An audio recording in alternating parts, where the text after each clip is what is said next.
በዛሬ ቀን ኤፉ ያፌት ቤት ሄዳ እራት በልታለች። እንደገና ደግሞ ናታን ተጨንቆ ኤፍራታ ቆየች ብሎ ተጨንቆ ሲደውልላት ያፌት አንስቶ እኔ ምስቴ ጋ ነው ያለሁት፣ ስለዚህ እንዳትረብሸኝ፣ እኔ ጋር ስለምታድር እንዳትደውል፣ እንዳትረብሽ፣ አሁን ተስፋ መቁረጥ አለብህ፣ የአንተ ጮጋራ እንደሚሸት ይሰማኛል አለው ማለት ነው። ኤፍራታም በጣም ተናዳለች። ኤፍራታ ደግሞ በዛሬ ቀን በቃ እኔ ያፌትን አፈቅረዋለሁ ብላ መለሰችለት። ናታንም በጣም ማመን አቅቶት ተናዷል ማለት ነው። ውድና እየተከበራችሁ የሲፋን ቤተሰብ እንዴት ናችሁ? ደህና ናችሁ ወይ? ሰላም ናችሁ? ስትል ለዚህ ቻናል አዲስ የሆናችሁ ሰብስክራይብ በማድረግ ቤተሰብ ሁኑ። ሐረግ ድራማ ክፍል 65 ተለቋል። በዛሬ ቀን ብዙ ነገር ተለቋል። ገብታችሁ እዩት ማለት ነው። ናታን በጣም አዝኗል፣ ልቡ ተሰብሯል። ኤፍራታም እንደዛ አንተም በእኔ ቦታ ብትሆን እንደዚህ ታደርጓለህ የኔ ናታን። ይሄ እውነቱ ሲገባ ግን ያ ቀን ትረዳኛለህ። በዛሬ ቀን ግን ምንም ማድረግ አልችልም። ለአንተ ስል ይሄንን ማድረግ አለብኝ እያለች ነው እንግዲህ። በዛሬ ቀን ያፌት ማኑ ናታን በክፍል 64 ናታንና ኤፍራታ አንድ ላይ አድሮ ነበረ። ግን ናታን ምንም የሚያስታውሰው ነገር የለም እና በቃ እውነቱንም ተናግራለች። እኔ በቃ አሁን የሚወደው ሰው አለኝ፣ ላገባ ነው፣ እሱም ደግሞ መስማት ዝግጁ ከሆንክ እነግራለሁ ብላ ያፌት ብላ ስትነግረው በጣም ደንግጧል። እንዴት ሆነ ብሎ ከመሬት ተነስቶ ጮኸ ማለት ነው። ናታን እንዴት የኔ ጥላትን ታፈቅረዋለሽ? እንዴት የኔ ጥላትን ትወጂዋለሽ? በምን አስፈራርቶሽ ይሁን ብሎ ብጠይቅም ለምን አስፈራራኛል? እሱ የማይወደድ ሰው ነው እንዴ? አንተ ቤዛ ስታገባ እሱ ሲያግተኝ እኔ ደግሞ እሱን አፈቀርኩ አለችው ማለት ነው።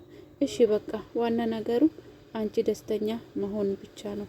ይሄ ነገር የሚያስደስትሽ ከሆነ በቃ የአንቺን ደስታ ብቻ ያስደስተኛል፣ ምንም ማድረግ አልችልም ብሎ ናታን ተስፋ ቆርጦ በዛሬ ቀን ብቻውን እያዘነ እየኖረ ነው። የምር ናታን ያሳዝናል። እስከ መቼ በያፌት ህይወቱ ይበላሻል? ኤፍራታን ብትሆንም ግን ደግሞ እውነቷን ከነገረችው በኋላ በር ዘግታ ታለቅስ ነበረ። በዛሬ ቀን ቤዛም ተፈታች። እሱንን ዛሬ ስለምትፈታ ብላ ሉሊት እሱን ልትነግረው ነበረ። ለናታንም ነግራለች። ዛሬ ትፈታለች ቤዛ ብላ። ያው ታውቃላችሁ ሉሊት ኤፍራታን አትወድም። ይሄ ነገር ደግሞ እነሱ በጣም እንደሚያሳዝናቸው ስለምታውቅ ለሁለቱም በደስታ ነው የነገረችው። አንዱ ሲደሰት አንዱ ያዝናል ብላ ለናታንም ነገረችው። እንዴት ነው የሰውን ህይወት ለማጥፋት የሞከረ በቀላሉ ይወጣል እንዴ ብሎ ተናደደ። እንደገና ሄዳ ለኤፍር በር ከፍታ ስታየው ኤፍራታ በጣም እያለቀሰች ነበረ እና እንዴት ብትደፍሪኝ ነው በር ከፍተሽ የምትገቢ? ለምንድነው ማታንኳኪ ብላ ተቆጣቻት። እና ቤዛ እንደምትፈታ አውቃለሁ፣ ግን እንደዚህ በቅርብ ቀን እንደምትፈታ አልገመትኩም ነበር ያለችው። ግን ደግሞ ሉሊትም አፈረች ማለት ነው። ኤፍራታን ለማስደንገጥ ፈልጋ ነበረ፣ ግን አልተሳካላትም። ኤፍራታ አስቀድመ ከሄዋን ስለሰማች ምንም አልመሰላትም። ብቻ እንደዛ ነው ውዶቼ። እና ቤዛ ተፈታለች። እንግዲህ ታውቃላችሁ ያፌት ነው ያስፈታት፣ ለጽዮን ስል ነው ያስፈታት። እና በዛሬ ቀን እንግዲህ ቤዛ ማናት ሉሊት ተደስታለች። እንደገና ደግሞ ጽዮንም በጣም ተደስታለች፣ ተገረመች ማለት ነው። ገኒ ግን በጣም ነው የተናደደችው፣ ምክንያቱም ልጇ ልትገላበት ነበረ ቤዛ። ግን ደግሞ እንዴት ሰው የሰው ግድያ የሞከረ ሰው እንዴት በቀላሉ እንደዚህ መውጣት ቻለ ብላ ተናደደች። እና ቤዛም ስትመጣ ከሰል መስላ ነው የመጣችው። በጣም ተቀያየረ። እንደዛ ነው። ጽዮንም ደግሞ አቅፋ ስማ እንኳን በሰላም መጣች ብላ ግን ደግሞ ጽዮንን ጠይቄቻት ማለት ነው። ቤዛ እንዴት አንቺ እንደ በፊቱ ጓደኛዬ ልትሆኚ ቻልሽ ስትል ያው እኔ እውነቱን ገብቶኛል፣ በኤፍራታ ምክንያት ሁሉን ነገር አጣን። ኤፍራታ ለወንድምህ የምትገባ ሴት አይደለችም አለችው። ቤዛም ደግሞ ደስ ብሏት አሁን መጥቼለታለሁ የተሰበረ ልቡን ይጠግንለታለሁ ስትል ቤዛ ጽዮን ደግሞ በጣም ነው ተደሰተች። ጽዮን በጣም ተሳስታለች። ግን ይሄ ቀን አንድ ቀን ያሳዝናታል። ራሷን ስታቅ ስለ ቤዛ፣ ስለ ኤፍራታ፣ ስለ ሁሉም ነገር ለይታ ስታቅ ያ ቀን ይሄንን ቀን ትረግሟለች። እና ብቻ እንደዛ ነው።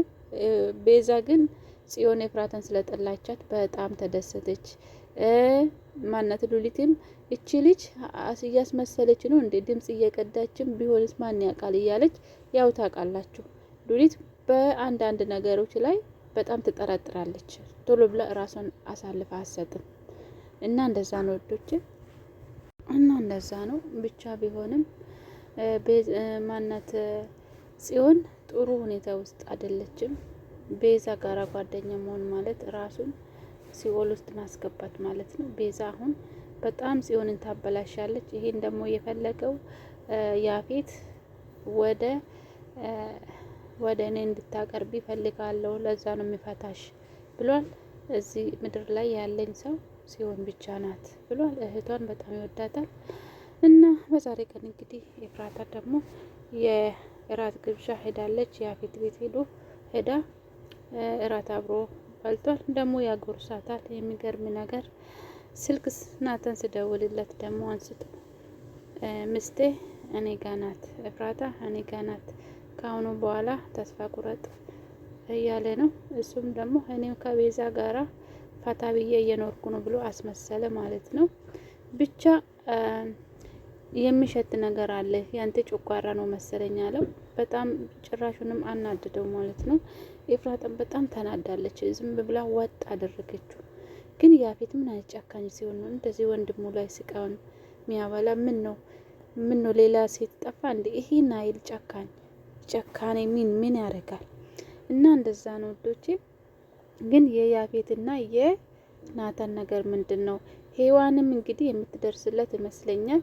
ሄዋን እንግዲህ ሉሊት የሆነ የመከረችው ነገር ሙሽራውን መድኃኒት ሀቢና አስወግጃት ነው ያለቻት። እኔ እንደዛ አልፈልግም፣ እኔ እንድትሞት አልፈልግም፣ ግን ደግሞ ፍቅረኛ ብቻ እንድትወይልኝ ነው የምፈልገው ነው ያለችው። ብቻ ይሄ ቀላል አይደለም፣ ጊዜ ይወስዳል አለች። ያ ሉሊት ጋር ነፍስ ማጥፋት ቀላል ነገር ነው፣ ግን ደግሞ ፖሊስ የሆነች ቀን ስታቅ ሉሊት ግን ምን እንደሚወጣት አናቅም። ብዙ ነገር አሳልፋ ታወራለች። ያ ጓደኛዬ ብላ ታወራለች። ብቻ እንደዛ ነው። በቅርቡ ጊዜ አንድ ነገር ታገኝላታለች። ዛሬ እንግዲህ ዘና ፈታ እያለች እየኖረች ነው ሉሊትና ያፌት። አንድ ቀን እንግዲህ እስር ቤት መግባታቸው አይቀርም። ሰርጉ ቀን ግን ሄዋን እንደምታስቆም ተስፋ አለኝ። የምር ጎበዝ ልጅ ናት፣ ታስቆማለች ብዬ አስባለሁ። እና ውዶች ደህና ሁኑ። መልካም ምሽት። ላይክ አድርጉ።